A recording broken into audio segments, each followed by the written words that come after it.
اب مشرق وسطیٰ میں جو جنگ ہو رہی ہے، کہنے کو تو یہ جنگ امریکہ نے ایران پر حملہ کر کے شروع کی ہے، لیکن ایران نے واضح طور پر وارننگ دی تھی پہلے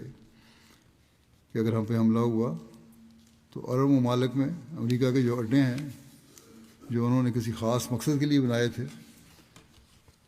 اور اب وہ مقصد حاصل بھی کر رہے ہیں، ہم ان پر حملہ کریں گے، ایران نے واضح طور پر کہا تھا۔ پھر جب جنگ شروع ہوئی تو ایران پر بمباری ہوئی، ان کو شہروں کو تباہ و برباد کیا گیا، معصوموں اور بچوں کو مارا گیا، ان کے روحانی لیڈر کی رہائش گاہ پر حملہ کیا گیا، ان کے اکثر افراد خاندان کی زندگی کا خاتمہ کیا گیا۔ ان طاقتوں کا یہ خیال تھا اور یہ اعلان نعرے لگاتے تھے